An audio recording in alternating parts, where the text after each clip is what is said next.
2장 18절에서 29절 두아디라 교회. 자, 2장 18절에서 두아디라 교회에 나타나신 예수님의 모습은 그 눈이 불꽃 같고 그 발이 빛난 주석과 같은 하나님의 아들로 묘사되고 있습니다. 자, 예수님의 이 모습은 2장 23절과 2장 26절 7절과의 관계성을 보여줍니다.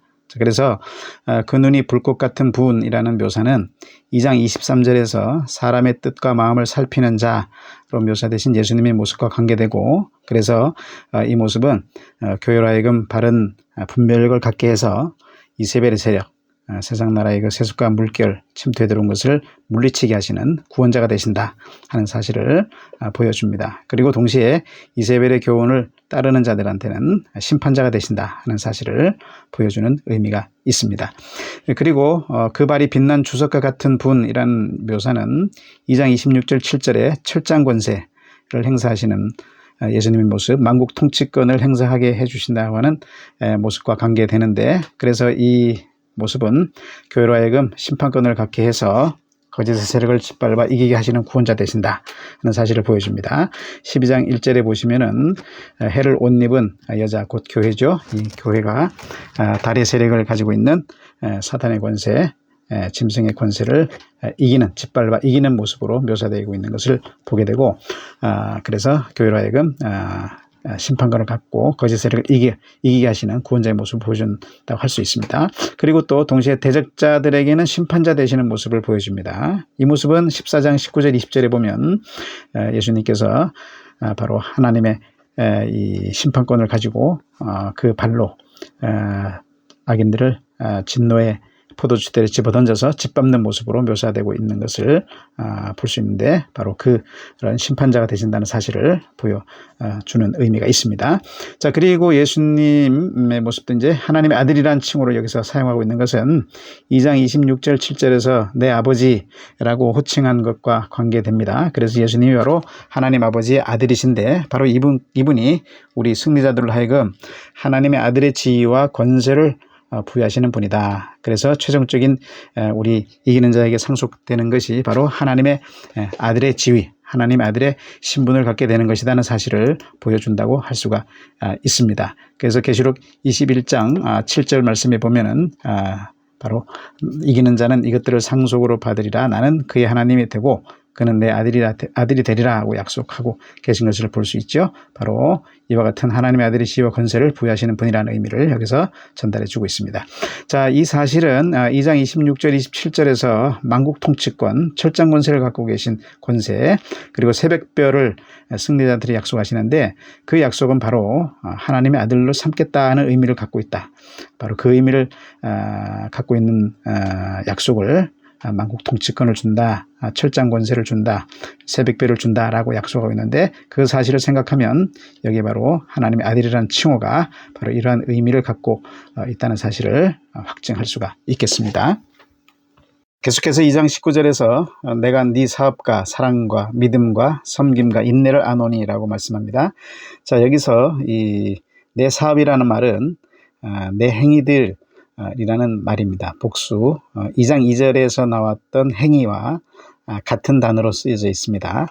그리고 또 바로 2장 19절 바로 또 하반절에서 쓰인 행위도 마찬가지로 거기도 복수고 같은 말인데, 여기서만 이렇게 사업으로 번역을 해놨습니다. 자, 어쨌든 다 같은 의미의 단어, 그래서 여기는 행위들이라고 할 수 있는데, 2장 2절에서 본 것처럼 이것도 이 카이가 바로 뒤에 나오는 사랑과 믿음과 섬김과 인내를 바로 지금 설명해 주는, 그래서 뒤에 나오는 사랑과 믿음과 섬김과 인내가 바로 이 행위들을 지금 수식해 주고 있는 구조라고 말할 수가 있습니다. 그래서 뒤에 나오는 사랑, 믿음, 섬김, 인내는 다 전부 다 단수로 되어져 있고 소유격 하나, 너희라는 소유격 하나에 걸려 있어서 앞에 이 행위들을 수식하고 있다는 사실을 볼 수가 있습니다. 자, 계속해서 19절에서 네 나중 행위가 처음 것보다 많도다라고 말씀합니다. 자, 여기서도 이 행위들은 지금 똑같은 앞에 상반절에 나온 것 같습니다. 자, 그래서 이 행위들이 바로 두아디라 성도의 타인에 대한 관심, 그 다음에 하나님에 대한 충성을 잘 보여준다라고 볼 수가 있겠습니다. 자, 계속해서 2장 20절 21절에서 그러나 네게 책망할 일이 있노라. 자칭 선지자라 하는 여자 이세벨을 네가 용납함이니 라고 말씀합니다.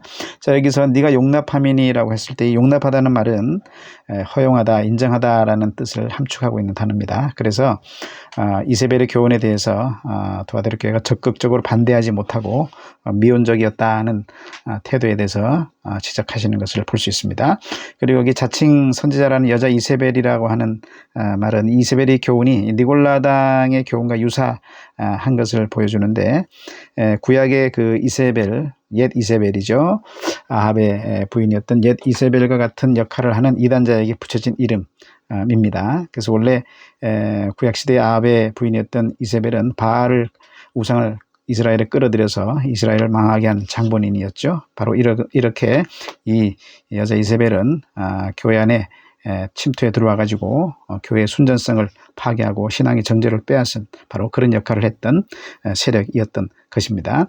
자, 그래서 이 세력이 그가 내 종들을 가르쳐 꿰어 행음하게 하고 우상의 제물을 먹게 하는도다 라고 말씀합니다.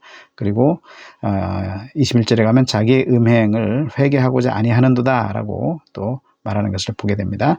자, 이것은 종들을 꿰어서 행음하게 했다는 것은 영적으로 육체적인 행음을 한 것을 다 가리키는 것이고, 21절에서 자기의 음행을 회개하고자 아니했다는 것은 다른 신들과의 부정한 영적 음행에서 돌이키지 않았다는 것을 지금 말씀합니다. 자, 그래서 이 말은 앞에서 말씀드린 대로 니골라당이 바로 이렇게 경제적인 이익을 미끼로 해서 이방인의 축제에 참여시키고 우상 숭배 의식과 음행에 참여시킨 것처럼 바로 이 여자 이세벨의 세력도 그와 같이 바로 이렇게 길드 형태의 경제 조직에 또 이방인의 종교가 밀착된 우상 숭배를 하도록 조장했다는 사실을 보여주는 것이죠. 그래서 우리 정결한 아내로서의 교회의 순전성을 파괴시키고 신앙의 정제를 빼앗아서 그리스도의 혼인잔치에 참여하지 못하게 하는 바로 음녀의 세력이었다 하는 사실을 보여주고 있습니다.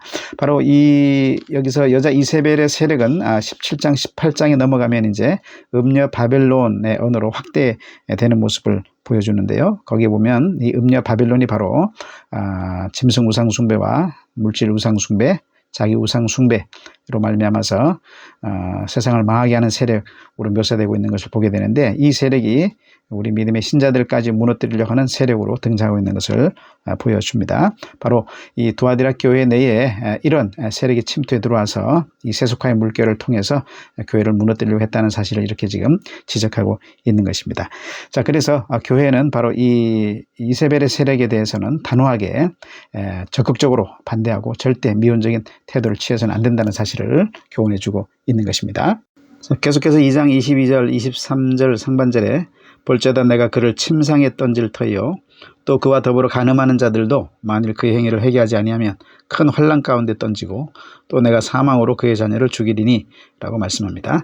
자, 여기서 이제 회개를 거절한 이세벨의 세력에 대해서 주님께서 심판을 선언하시는 모습을 보여주는데, 심판의 대상을 세 부류로 지금 나눠서 말씀하고 있는 것을 보게 됩니다. 자, 먼저는 이세벨 자신입니다. 이세벨 자신에 대해서는 침상에 던질 터이오라고 말씀하는데, 이것은 이세벨이 아주 꺼리낌 없이 우상 숭배의 침상에서 이방신들과 음행을 저지른 것에 대해서 주님께서 심판하신다는 것을 말씀하고 있는 거고, 또 성도들을 우상 숭배에 빠뜨렸기 때문에 바로 그 침상이 병상에 되게 하신다, 질병의 고통을 주신다 하는 사실을 말씀하고 있는 것입니다. 자, 그 다음에 그와 더불어 간음하는 자들, 이들은 깊이 아직 빠져 있지는 않는 자들입니다. 그래서 회개의 기회가 지금 주어진 상태에 있는 자들이라고 할 수 있는데, 이들에 대해서는 큰 환난 가운데 던진다라고 지금 말씀합니다. 여기서 말하는 큰 환난은 질병의 침상보다 좀 더 포괄적이고 다양한 환난을 가리킵니다. 그 다음에 그의 자녀들, 이세벨의 자녀들은 이제 영적 자녀들이 된 상태, 그래서 회개를 거부하는 상태에 있는 자들을 가리킵니다. 이들에 대해서는 사망으로 죽인다고 말씀했는데, 여기 사망, 타나토스라는 말은 전염병으로도 번역할 수 있는 말인데, 문맥상 전염병으로 번역하는 것이 옳습니다. 그래서 그들에 대해서는 전염병으로 죽인다라고 지금 말씀하고 있습니다. 자, 여기 이 세력에 대해서 이세벨의 자녀들이라고 묘사한 것은 이세벨과의 친밀함을 극대화한 표현이라고 할 수 있는데, 자, 이 표현은 그래서 우리 믿음의 승리자들이 하나님의 자녀들이 돼서 만국 통치권, 철장 권세를 받는 것과 대조적으로 묘사한 묘사라고 할 수가 있습니다. 그래서 이 이세벨의 자녀들이라 하는 언어는 17장에 가면은 큰 음녀의 자녀들로 언어가 확대되는 것을 보게 되는데, 그래서 하나님을 떠난 세상, 곧 불신자들과 또 교회 내에서 이세벨의 교훈을 받아들인 이 가짜 신자들, 이들이 다 음녀의 자녀들이라는 사실을 지금 보여주고 있습니다. 그래서 교회는 바로 이런 음녀의 세력들, 이 이세벨의 세력을 절대로 용납해서는 안 되고, 미온적인 태도를 취해서는 안 되고 단호하게 대처해야 된다는 사실을 말씀해주고 있는 것입니다. 계속해서 2장 23절 하반절에 모든 교회가 나는 사람의 뜻과 마음을 살피는 자인 줄 알지라. 내가 너희 각 사람의 행위대로 갚아주리라 고 말씀합니다. 자, 여기 모든 교회가라고 하는 말씀은 바로 7교회 보낸 메시지가 7교회만 보낸 것이 아니라 만국교회를 위해서 보낸 메시지라는 사실을 증명해 주고 있습니다. 그리고 나는 사람의 뜻과 마음을 살피는 자인 줄 알지라 하는 이 묘사를 통해서 예수님은 지금 거짓 교사를 용납한 것이 얼마나 큰 문제인지를 중심을 살피시고 행하시는 그 주님의 심판을 통해서 모든 교회가 알기를 원하신다라고 지금 경고하는 말씀입니다. 자, 그래서 그 다음에 내가 너희 각 사람의 행위대로 갚아주리라는 말씀이 단순하게 그들의 외적으로 나타난 행위만 보는 게 아니라 그들의 내적 행위까지도 보셔서 지금 갚아준다고 하는 말씀인 것을 알 수 있습니다. 그래서 너희 각 사람의 행위라고 하는 이 행위는 앞에 2장 20절의 행음과 우상의 제물을 먹은 행위, 그것과 더불어서 그것을 행하고자 하는 마음과 뜻까지, 그 내적 행위까지 함축한 표현인 것을 알 수 있습니다. 그래서 이것은 바로 패배자에게는 질병과 큰 환난, 전염병으로 심판하실 것을 말씀한 앞에 22절, 23절 상반절의 말씀을 가리키는 것을 알 수 있고, 그래서 거짓 선지자나 거짓 신자들이 주님의 불꽃 같은 눈에 의해서 다 드러나게 될 것이고, 빛난 주석과 같은 발에 의해서 심판된다 하는 사실을 보여줍니다. 이 사실은 2장 26절에서 28절에 승리자에게 주어진 약속이 구원이라는 사실과 이 본문이 지금 대조되고 있다는 사실에서도 확증되는데요. 그래서 2장 26절 28절에서는 승리자의 구원을 주시는 것처럼 여기서는 지금 패배자들에게 주님께서 심판하실 것을 말씀하고 있는 것임을 알 수가 있습니다. 계속해서 2장 24절 25절에서 두 아들에 남아있어 이 교훈을 받지 아니하고 소위 사탄의 깊은 것을 알지 못하는 너희에게 말하노니 다른 짐으로 너희에게 지울 것은 없노라. 다만 너희에게 있는 것을 내가 올 때까지 굳게 잡으라 라고 말씀합니다. 자, 여기 이 교훈을 받지 아니하고 소위 사탄의 깊은 것을 알지 못하는 너희에게 말씀한다고 했는데, 자, 이 말씀은 두 아들에 남아있는 자들이 그 이세벨의 잘못된 교훈, 거짓된 교훈, 곧 그들은 하나님의 깊은 것을 알고 있다고 주장했는데 그 거짓 주장하는 이세벨의 교훈을 믿지 않았다, 받아들이지 않았다 하는 것을 뜻합니다. 자, 여기서 안다라고 하는 말은 단순하게 인식한다, 이해한다 이런 뜻 이상의 의미를 갖고 있는데, 그래서 경험적으로 안다는 의미를 전달해 줍니다. 그래서 두 아들에 남아있는 성도들은 바로 이 이세벨의 교훈이 사탄에게서 온 것을 경험적으로 알았던 것이고, 그래서 그것을 결코 믿을 수가 없었고 받아들일 수가 없었다는 것이죠. 그래서 이세벨의 교훈을 거절하였다는 것을 이렇게 사탄의 깊은 것을 알지 못하는 너희였다, 그 교훈을 받지 아니한 너희였다라고 이렇게 말씀하고 있는 겁니다. 자, 그런데 여기 두 아들에 남아있어라는 이 표현에서 이 남은 자들은 바로 구약의 남은 자 사상을 보여주는 열왕기상 19장 18절을 반영해 주고 있는데, 그 이스라엘의 8대 왕이었던 아합과 옛 이세벨, 그 시대에 바알 우상 숭배를 끌어들여서 이스라엘을 멸망시키려고 했지만 그러나 끝까지 그 우상 숭배를 거절했던 남은 자 7,000명이 있다는 사실을 보여주죠. 자, 그 사실을 지금 여기서 연상시켜주고 있는 겁니다. 그래서 이 이세벨의 거짓된 가르침 아래에서도 두 아들의 교회 내에 남은 자들이 우상 숭배를 거절하고 남은 자들이 있었다 하는 사실을 지금 보여주고 있는 겁니다. 자, 그러면서 예수님은 이 남은 자들에게 너희에게 있는 것을 굳게 잡으라고 말씀하는데, 여기서 말하는 너희에게 있는 것은 이미 주어진 복음의 진리들을 가리킵니다. 그래서 이세벨의 교훈이 지금 계속해서 복음의 말씀을 무너뜨리려고 했기 때문에 그것과 대립되는 원래 주어졌던 복음의 진리의 말씀들을 끝까지 붙잡으라라고 말씀하는 것을 볼 수 있습니다. 자, 그래서 다른 짐으로 지울 것은 없다라고 하면서 너희 있는 것 굳게 잡으라고 말씀한 이 말씀은 복음의 진리를 지킴으로써 주님께 대한 충성을 유지하라. 그 요구 외에 다른 요구 사항이 없다는 것입니다. 자, 그래서 이 사실은 우리 교회의 싸움이 본질적으로 복음의 말씀들을 지키는 싸움이다 하는 사실을 잘 보여줍니다. 1장 3절, 22장 7절에서 계속해서 지키는 자가 복이 있다라고 말씀하고 있고, 또 계시록에서 계속해서 이기는 자가 바로 복음의 말씀을 지키는 자라는 사실을 반복해서 보여주는 사실은 이것을 잘 보여주는 것이죠. 그리고 또 이어지는 본문 2장 26절에서 이기는 자가 곧 복음의 말씀을 지키는 자라는 사실을 보여주는데, 거기 보면은 이기는 자와 끝까지 내일을 지키는 그에게라고 그래갖고 병행관계 속에서 이기는 자가 곧 복음의 말씀을 지키는 자라는 사실을 보여주고 있죠. 바로 그 사실을 이 본문이 좀 더 강화시켜주고 있는 것입니다. 계속해서 2장 26절 상반절에 이기는 자와 끝까지 내일을 지키는 그에게라고 말씀하는데, 여기 이기는 자와 내일을 끝까지 지키는 자를 병행관계 속에서 지금 묘사하고 있기 때문에 바로 이기는 자가 바로 내일을 끝까지 지키는 자다 하는 사실을 보여줍니다.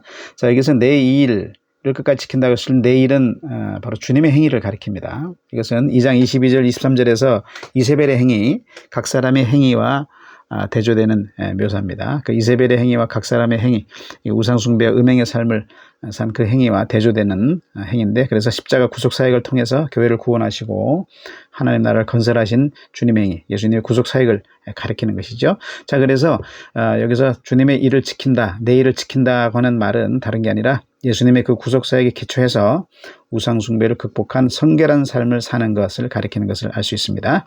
그래서 이세벨의 거짓된 가르침을 거부하고 치리에서 제거해버리고 성결한 삶을 사는 것이 바로 주님의 일을 지키는 것이다 하는 사실을 알 수 있는 겁니다.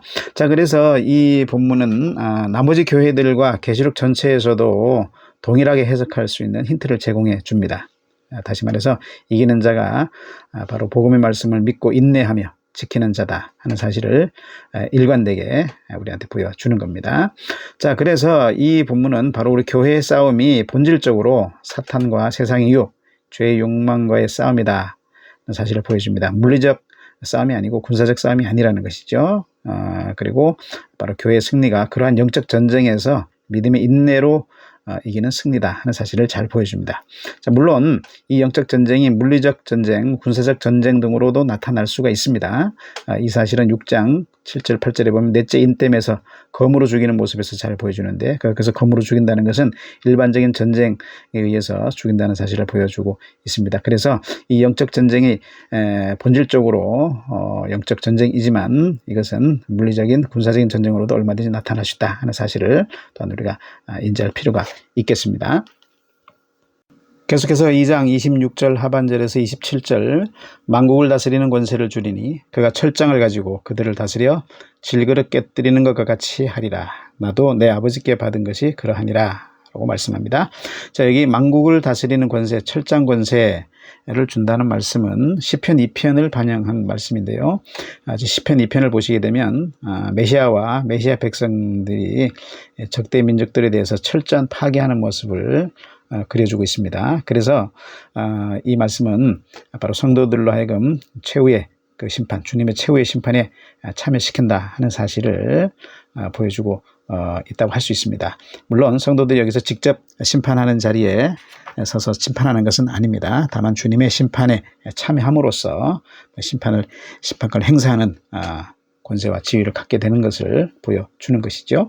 그리고 또 시편 2편은 이렇게 적대 세력에 대한 파괴만 보여주는 게 아니라 바로 하나님 아들의 복음을 받고 영접하는 이방 나라에 대해서는 그들을 아들의 소유로 삼게 해준다는 말씀도 함축합니다. 자, 그래서 여기에서도 마찬가지 이 만국을 다스리는 권세, 철장 권세를 준다는 말씀 속에 심판뿐만 아니라 그 심판 중에 불신자 중 일부를 구원하는 권세도 주신다 하는 것을 함축하고 있는 것입니다. 자, 이것은 우리 출애굽의 그 10가지 재앙 속에서도 또 일부 사람들을 구원하시는 모습을 보여주는 것과 맥을 같이 한다고 할 수 있겠습니다.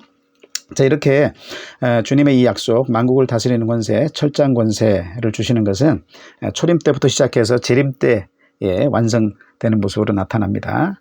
그러나 이것이 재림 때는 더 이상 이제 복음이 전파되지 않는 시대고, 그래서 구원의 역사가 더 이상 일어나지 않는 시대이기 때문에 그때는 심판하는 권세로만 드러나게 됩니다. 그래서 교회 구원과 하나님 나라가 완성된다는 모습으로 드러나게 될 것입니다. 그 다음에 나도 내 아버지께 받은 것이 그러하니라 라고 말씀하는데, 이 말씀은 이렇게 예수님이 바로 아들이 아버지로부터 이 권세를 받게 됐고, 또 아들이 이 권세를 이기는 자한테 준다 하는 도식을 보여주는 것이죠. 그래서 권세가 아버지로부터 아들에게로, 아들로부터 이기는 자에게로 이렇게 이 권세가 주어진다는 사실을 보여줍니다. 자, 이 사실은 바로 이기는 자가 얻게 되는 권세가 스스로의 권세가 아니고 철저하게 예수님의 권세에 동참하는 권세다, 하나님께 속한 권세다 하는 사실을 우리에게 보여주고 있는 겁니다. 그렇기 때문에 우리 성도가 휘두르는 모든 권세는 주님의 권세라는 사실, 하나님의 권세라는 사실을 명심하고 우리 스스로의 영광을 나타내는 일이 되어서는 안 된다는 사실을 기억할 필요가 있겠습니다. 계속해서 2장 28절에서 내가 또 그에게 새벽별을 주리라고 말씀합니다.